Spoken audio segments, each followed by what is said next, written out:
Welcome to the Foster Friendly Podcast, where we come together to make a difference in the lives of children in foster care and the families who care for them. Foster Friendly communities are part of a nationwide movement by America's Kids Belong that helps people from all walks of life take action and help kids and families thrive. You'll hear from former foster youth, foster and adoptive parents, social workers, faith and business leaders, and other experts on how to engage in meaningful ways. Our hosts Brian, Travis, and Courtney explore inspiring stories of everyday people making a difference in foster care where they live and work. Hello, and welcome to the Foster Friendly Podcast. We are starting a new focus this month because we're doing a kickoff to the National Adoption Month. And so I have my great co-hosts today, Courtney and Travis, with me, who are both adoptive parents. And so Courtney and Travis, welcome, and would love our audience to hear about your guys' adoption story. What led your families to adopt? All right. We always let the lady go first, but okay, Travis. Okay. Travis, yeah. Yeah. Men before women. There we go. Today we are. So the brief snapshot for us is like we were foster parents at a group home, and I would just explain it where over time, two of the boys in our care who were brothers, it just felt like there were some interesting things developing in terms of a much deeper feeling of a relationship. I don't know how else to put it, and we, knowing their case, knowing they were in care twice, it looked like in their case, things were going to termination of parental rights from mom. And so that was something that made us just curious, to keep an eye on. And then there were just two moments. One was Dre playing baseball with our biological son, Asher, and the way he like brothered him. It's not really a word, but just came around him as like a brother. And then Jessie, my wife, one time got a note from Jay on how much he loved her as a mom. And she's like, well, I'm not your mom. But he said, well, I've lived with you. You felt like my mom. And those kind of things just kind of triggered like, hey, maybe again, let's keep an eye on the case. And then we did start to pursue that just to, get in the adoption process. And the day that we did that, mom relinquished her rights, like literally that day. And it was almost like a sign of like, wow. Wow. Okay. So how old were the boys when you first met them? I want to say like 7 and 9. And then how old were they when you said, hey, it looks like we're on the way to adoption? And then how old were they when you adopted them? So I think the process, and this was an anomaly. Hopefully it's got cleaned up in South Carolina, but it was like 18 months after that. The whole thing that was with the rights term. So we're looking at 2 years later for each of them. So 9 and 11. Yeah. Okay. I'm curious then, your son and daughter at that time, what was the age difference there with?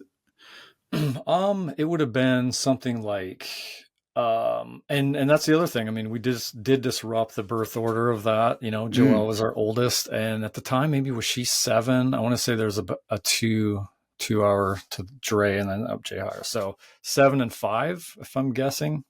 Okay. Yep. All right. So they were all fairly close. Fairly close. Yep. Yeah. And then, like you said, you changed the birth order, which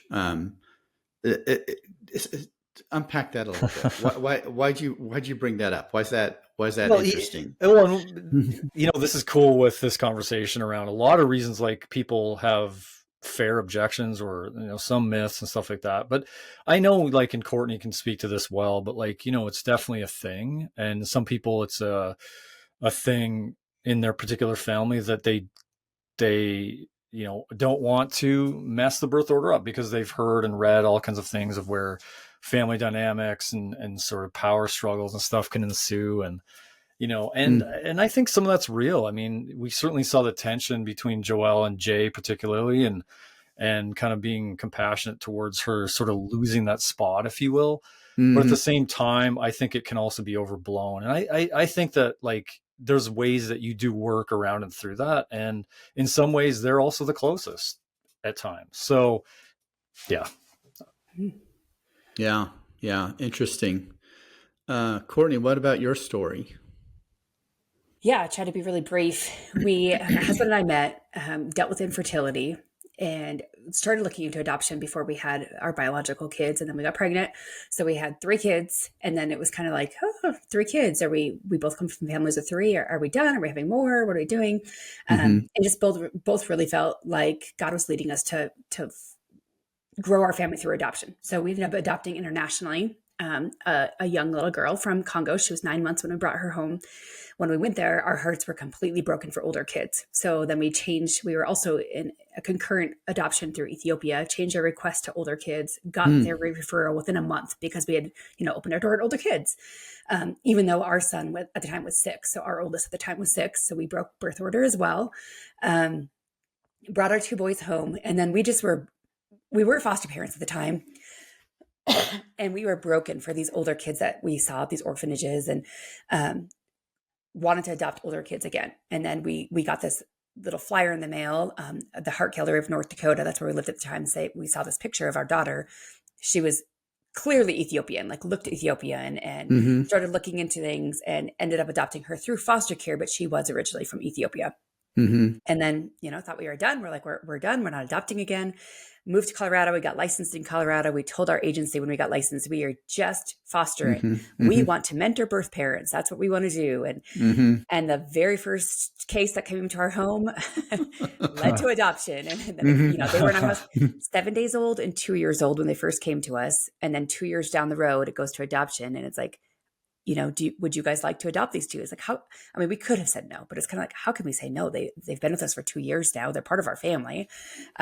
So yeah, we've done both the international side and the foster care side a few times. Wow. Yeah. You guys, rich experiences there on adoption. And so I'm curious, going into this month, and people are curious about adoption, intrigued by it, and inspired by adoptive families. But what would you say is like the predominant myth of people who are looking in from the outside, that they have about adoption? Well, if you say predominant, I would say expense.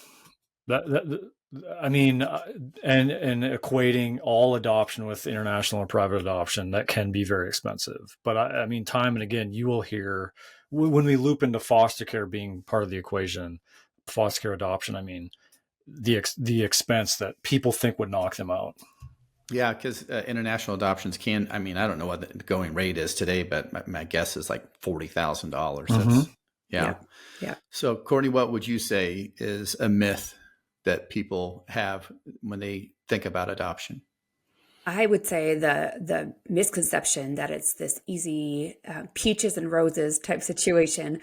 And even for us, when we went into it, we felt like this is how we're going to grow our family.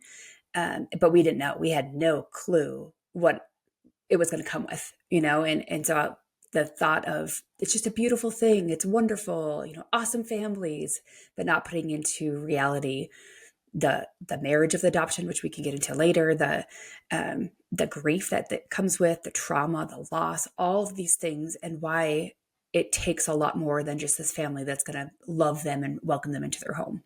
Is this true even for adopting really little ones, babies?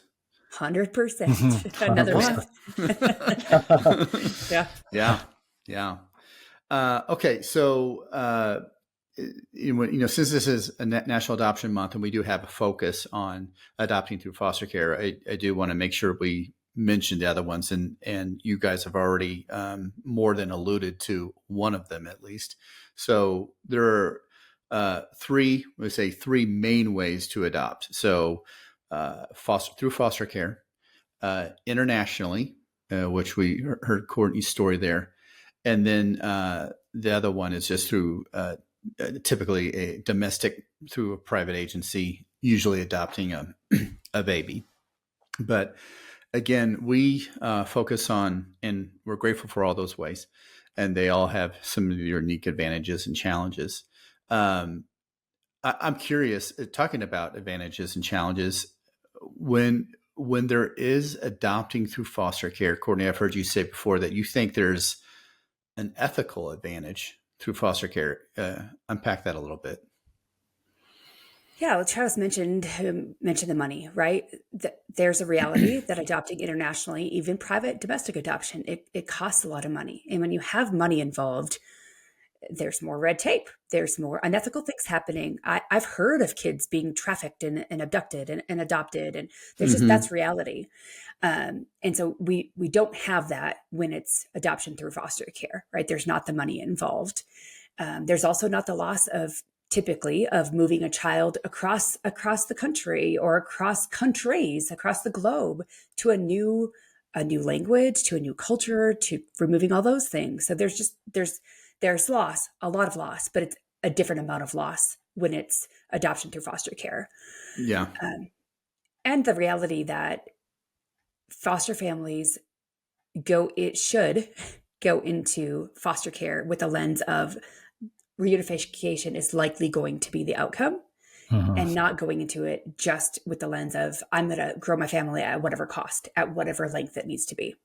Okay, yeah, you're entering where I was wanting to think about next. Is there's a phrase in this world called foster to adopt, and explain what foster to adopt, what the meaning or intention behind that phrase is, and why we don't encourage people to enter into foster care with that idea in mind.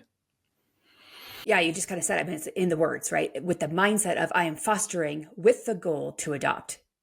And I tell people all the time, if that is your main and primary goal, foster care is not the route for you. Because again, for almost 50%, 45% of kids that enter care are going to exit care through reunification. So if we know that reunification is the primary goal and it's the typical outcome, and we see that 27% of kids who exit foster care, according to the 2024 AFGAR's report, 27% of them leave foster care through adoption. That tells you fewer than half or fewer than a third of them are leaving through adoption. So if that's your primary goal, now we do have waiting children. Right? We'll talk more about our I Belong project. There are kids out there that are waiting right now their parents have already removed their parental rights have been removed. They're sitting there, they're waiting, they need an adoptive home. But when we're talking about somebody just entering this realm of thinking like, I want to foster, I want to adopt, if they're going down the route of foster care, they need to know the goal is going to be reunification. It might lead towards adoption, but that should not be your primary goal. And so we don't want to call it foster to adopt. It's adoption through foster care or adoption out of foster care, but it's not the goal. Yeah. Okay. That's great. And I guess, sometimes we do assume a lot of knowledge that on our listeners' part. And I do want to pause here for a second and just in broad strokes, when a child enters into foster care, they essentially, all of them start off down the track of reunification. During that process, either something is discovered in that child's history, or the parents aren't doing what it needs to happen. They don't want to be reunified. That essentially a quarter of the kids are then take a different route towards being adopted.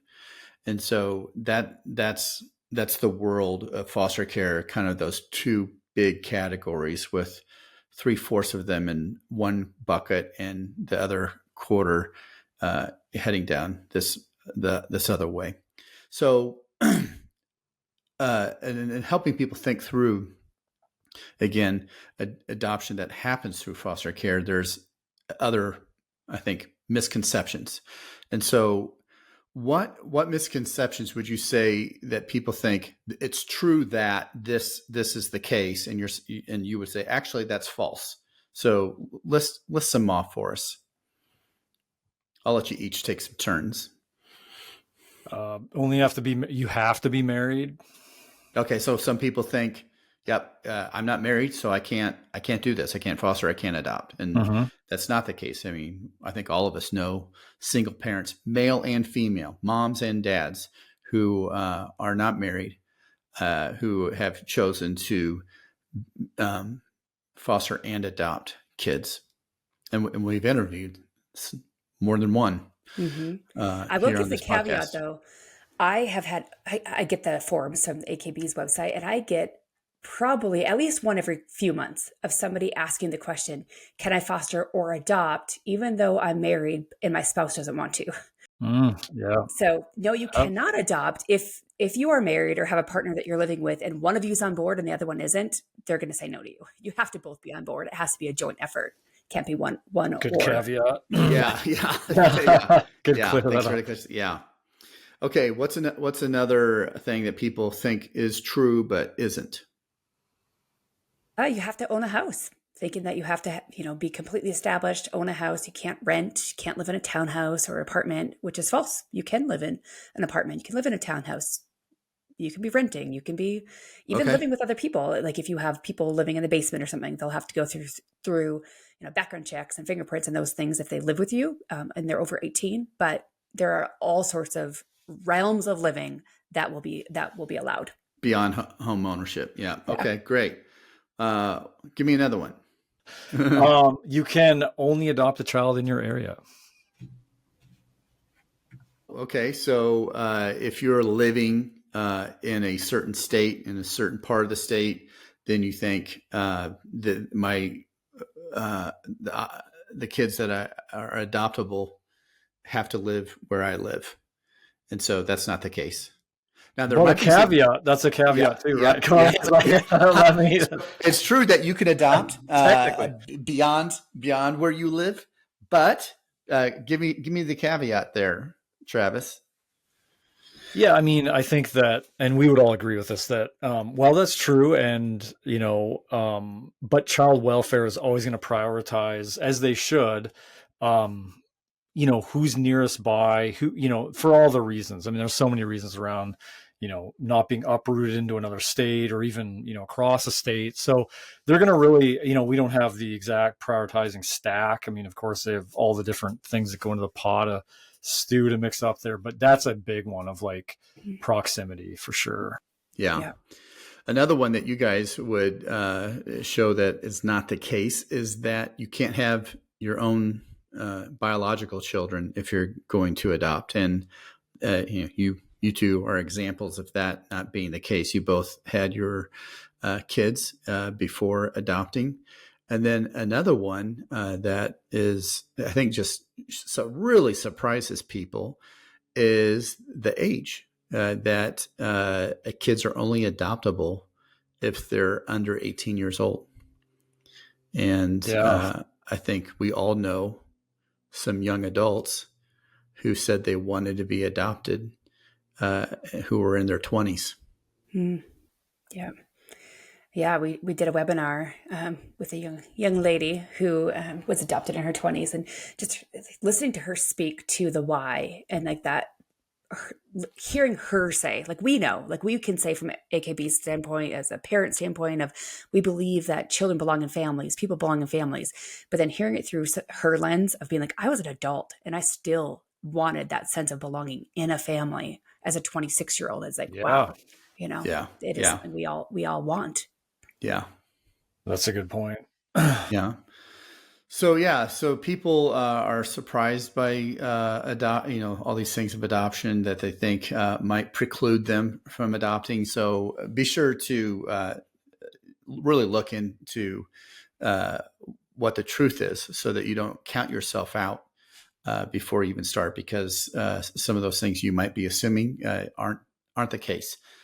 So Courtney, now, earlier, you mentioned this phrase, and I would love for you to explain what you mean. So you said the phrase was the marriage of adoption.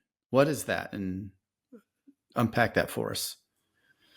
This is one thing that I have a love-hate relationship with in adoption through foster care. So typically in most states, a child has to be in your home for 6 months as a foster placement before you can legally adopt them. And the purpose of that is they want you to get to know the kid. They want the youth to get to know you. They want to make sure it's a good match. And part of that I love, right? Like I see why, because again, thinking of the international adoption, I know so many personal stories of international adoptees where the adoption failed because there were a lot of unknowns when they walked into it, but there are unknowns with biological kids. There are unknowns with kids that you adopt through foster care that have been in your home for 6 months. Mm-hmm. And so I always challenge people, like, you really need to see an adoption as a forever thing, the marriage of an adoption. Keep that marriage of the adoption. See it as something that's meant to be forever. That doesn't mean that it might lead to, again, I know a lot of families where it's led to really hard things where they needed to use outside help. They needed to have the kid go, to a therapeutic treatment place for a while. I'm not saying those things aren't needed at times, but to see the families that have done that and still go visit them and love them and write them letters and still say, like, we're still your family, even though that this is the outcome right now, versus putting them in foster care, putting them back up for adoption. We have a child, one of our own children that we've adopted. We adopted her after she was already adopted once. And I can tell you the pain she has gone through, the things that she still goes through as an adult because of that one simple thing, even though she had a lot of trauma before that, a lot of trauma. That alone is like the thing that is just still to her is like, I am so angry over it. It hurts me so much. And so we need families that are willing to say, this is going to be hard. There might be what if, and then think about all those what ifs and say, are you still willing to say yes, even if? And if the answer is no, then it's kind of like, well, then maybe this might not be the route for you. That's great advice. Yeah, that's good. You mentioned, and I think I did expand on it a bit, that there's kind of two broad categories of kids in foster care: those who are down the path of reunification, and those who, for one reason or the other, it's been decided, usually or always legally through the courts, that the path isn't reunification, but is adoption, a new permanency plan. And we at AKB have a program especially and explicitly for those kids. And so if there's about 400,000 kids in foster care, about 100,000 of them are in this category of legally free to be adopted. And that's really how kind of AKB started. We started as Adopt Colorado Kids, and the program we have is called the I Belong Project. And it began with photographs, but shortly after photographing the kids, we started videoing these kids. And that started because at one photo shoot, we had a sibling group of 3. The boy was the oldest, and he was about 10. And then he had 2 younger sisters, and they had not seen each other in about 6 months. The girls were together and the boy was in a different home. And so they saw each other, they ran towards each other, lots of crying and just hugging, and then them spending the day together.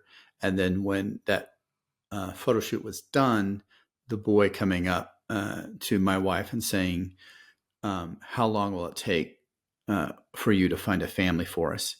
And she just thought, gosh, if people could just not just see these kids, but hear them, hear what they have to say, that it could be a game changer. And it was, especially for the kids who were older, who could verbalize their desire for a family. So since we started, we've now have videoed over 4,000 kids.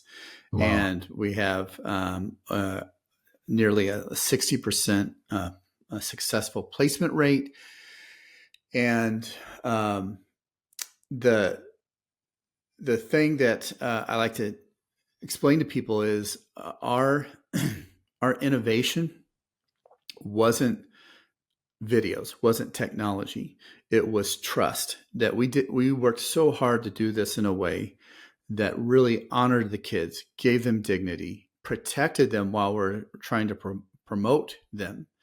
That's why we've been able to do this for 4,000 kids, and we've never said no to a kid. And we've always been, we go into a place and we're always giving the kids who have been waiting the longest. And so we've done, I said, every kind of kid you can think of. And so just, we have an incredible team of people who, staff and volunteers who've done this, and it's just been powerful. And so if you are interested in adopting and knowing about this specific group, there are these kids right now who are waiting and wanting a forever family. So going off of that, if someone actually, hears this and goes to our website and then watches these videos and then says, I want to inquire about this specific youth or sibling set, what happens there? Courtney, could you say, like, they click a button and say, I'd like to know more. What can they expect? Yeah, the biggest thing I want people to understand is that we are not an agency. Most people think we Right. are. So they see, Right. oh, you've got this I Belong project. And so you're an agency and you guys get to choose. Again, I get these emails all the time of people just misunderstanding that we are not an agency. So we help these agencies by recruiting homes, right? By giving them a voice, by putting them up there. But then when they click inquire, that goes into the system of that state or that county or whatever agency that child is linked to. So we do not have the say in that. We don't have, and we don't get any say. We don't get to say, oh, this person inquired and I like this person or I know this person. That has nothing that AKB does or has any say into. So you do that. They will read your inquiry and then they're going to look at it. Sometimes they respond, sometimes they don't. So understanding that if they don't respond, it might be because something's going on within the case. It might be because they're too busy. But typically it's because something's either going on or they're already walking down the path with a potential adoptive family. Again, knowing that they're going to look, some of them will say, we are only looking for adoptive homes within our area. And so if you don't live in the area and they've already put that out there, they're not going to even respond to you because they're only looking for homes within their area. And that's common if they have siblings or a grandparent that they're really close to, or something like that, where they're like, this kid really needs to stay in their area. Or they really want to. Like there's teenagers who are like, no, I will only stay in my area. And they get a voice in that too. So just knowing that it takes time. If you don't hear back, you can fill out the form again if you want to, but understand that there's a long process. There's a lot of people involved. They're going to read through those things and really make the best decision for that child. And we need to understand that. We need to be okay with the fact that might not, my heartstrings were just tugged to this one kid that I watched this video and I just feel something, but other people might as well, and it might not be you that they select, and there's a reason for it. Yeah. And, we know families that have said, I'm interested in this child, and that's exactly the child that they ended up, getting connected with. But we've heard lots of stories of some people inquiring about a youth, and that gets them going. Yep. And it's not that youth that they end up having to be a part of their family, but they're now their hearts have expanded, and they've said, we're open to now kids who need families. And so be prepared for that, that you lean into this, and that it's not a straight line journey. And that God might use one youth to open you up, but place you with another one. Yeah. So I think a lot of people are familiar that foster families get resources and support. And sometimes though, when you move from fostering a youth to adopting a youth, some of those resources and supports stop. Some continue, but what can families expect when it comes to resources and support as an adoptive family? What's available to them? Travis, you got any things that have been helpful? I mean, all I can say is in our state. I mean, the adoption subsidy that continues, and actually that continues for us up into even 21, I believe. So that's and after graduation, we have to sort of do some renewal type paperwork to show that they're in college or having a job. But it's amazing kind of how that support can kind of continue longer than you might think too. Yeah. What about health-wise? Kids and health expenses can be very expensive. What resources are available on that? Typically, child or youth adopted through foster care is going to continue their Medicaid through 1821, whatever the state says. So typically they will receive Medicaid through, adulthood. So that's helpful. It's very helpful as an adoptive family. Speaking, talking both these things are speaking of the financial side, because there's realities in, having a child, saying yes to a child and having them with you. Different than the money we were talking about earlier, right? It's Right. just like those expenses of raising a child. But I feel like those things are helpful, but I feel like the support that is really needed for adoptive families, sadly, like you said, often stops with foster care. Again, I know families, there are so many resources, and you've got caseworkers, you have resource workers, you have all these people, CASAs, guardian ad litems, and then adoption happens and they all just go away.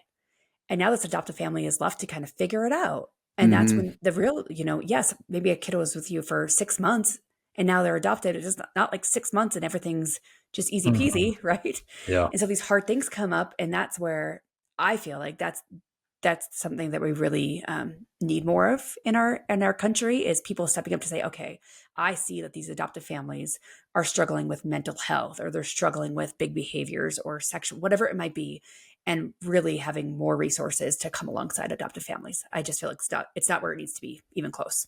Yeah. So the system isn't supplying the support that's needed. So we need an ecosystem to fill the gap. Yeah. Good word. Sure. Good line. Okay. So both of you guys, adoptive parents, what would be your greatest advice for potential adoptive parents? They're like, yes, this is something that we are intending to do. We're intending to be adoptive parents. What advice would you give someone who was sitting down with you saying, we want to adopt? What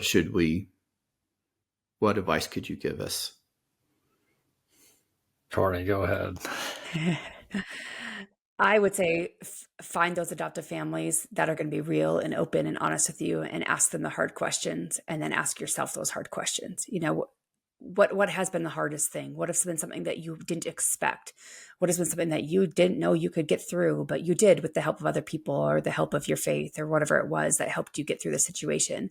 And then go home and talk about those things, and talk about that in realistic reality for your family. Like, are we able to, again, keep the marriage of an adoption through these hard things? Are we able to say yes over and over and over again to this child or potential child? And be honest and real with yourself, because the last thing we need is more families saying yes, but then saying no after they've said yes. Yeah. And that sounds scary. I mean, we want to recruit more families. We need more families. If you're listening, go adopt. But we really need it to be the families that are willing to stick with. Yes. Yeah. Yeah. I love that. I really love the marriage of adoption thing. I mean, I've got several peer, friends that, their kids are now in their, 18 plus, and things have gotten really hard. It's, maybe they've even, relinquished having their name that was their adoptive name. And there's all kinds of stuff, but by and large part, those families are still there, and they're with them and knowing, hey, this door is always open because you're our son. I would say, just to add on to that, for me, it would be a little bit just on the front end of just, I think, kind of the flexibility, I would say the word, and awareness to know that some of these things, like their family of origin story, that is going to come up. And it's very important that if to you that's already a shut door, that you think that, you're going to come into our family and be healed, and we're going to be the cure all, and you're going to not have that need to go back or to want to meet your biological parents, or that's going to be too hard for you as an adoptive family to sort of, and it can be complicated. But to cheer that on to a degree in a safe, way that you're comfortable with down the road. If you can't do that, don't enter the door. I mean, because you are going to really struggle. I think that's an important thing to hold loosely, that's, their identity is tied, all of ours, to who we came to the world with. And the last thing I'd say too is sibling connections. You may not be adopting all the siblings, and, even as you're peeking over the fence, but being aware to kind of think ahead to, like, again, that kind of family of origin thing, to how can we help preserve some of that, or keep that on the forefront. So yeah. Well, I want to thank you too. I'm not an adoptive parent. We fostered and all ours were reunifications. But I have 3 grandsons who were adopted and, very involved in their lives. And they're such great kids, and they're kids, they they drive you nuts too. But they're huge hearts, and I'm just really proud of my daughter and son-in-law who've stepped up in big ways, and then the extended family, the aunts and uncles and all that. So it is something that is it begins in loss, but it can be beautiful. And that these kids, I'll tell you one thing, they know that they're loved, and they hear it multiple times a day, and they are shown in other ways. And so grateful for you two as well for stepping up in such a huge life-changing way. So since this is a National Adoption Month and this is the kickoff episode, what can people expect to hear for the next few podcasts in this month? Yeah, we got a great lineup. We have a biblical counselor who does a lot of talks and did her whole thesis on grief and adoption. So I really, really encourage you, if you're considering adoption or if you have already adopted, to listen to that episode when it comes out. Just a great episode of understanding like what our kids think about and what we need to be thinking about and the conversations we need to have to help them through their grief. Through adoption, right? It's not even the grief that comes before, it's the grief now that they've been adopted. We also have a couple that live in Florida. They adopted a sibling set of Native Americans from South Dakota, and they're going to share their story, their adoption story, and just how they've done that really well and love those girls well through cross-cultural differences and lines and just what it's meant for their family. And then we also have a young man who speaks with his mom, often goes around and speaks on transracial adoption and shares his story. And he's going to share his journey of adoption and, the things, again, that we need to be thinking about transracially, because oftentimes we don't know, again, if you're one of those flexible families that say, our home's open, you don't know if it's going to be a child that looks like you, has the same ethnicity. Maybe they do, maybe they don't, but just good things to consider and think about this month. Yeah. Yeah, some great stuff with real life lived experiences. So if you are interested in leaning into this and learning more about adoption, a real safe way to start and with no strings attached is go to America's Kids Belong website, and you'll look for something like a kind of the fostering front door. And there's one of those front doors is the adoption door. And so you just click on that and you can see some ways that you can learn more and take next steps down that journey. Well, Courtney and Travis, thank you so much. Grateful for you guys and your sharing your adoption journey. Yeah, thanks, you too. We hope you enjoyed today's episode. If so, will you help us reach more people by subscribing, sharing the podcast with a friend, and leaving a 5-star review? If you've been inspired by what you've heard today and want to learn more of how you can make a difference for kids in foster care and the foster families where you live, visit americaskidsbelong.org. We depend on individual donors to fund our work. We'd be grateful if you would consider joining us as a monthly donor. Visit americaskidsbelong.org to make your tax-deductible donation. Thank you. Together, we can ensure a family for every child in foster care and a foster-friendly community to ensure every foster family feels loved and supported.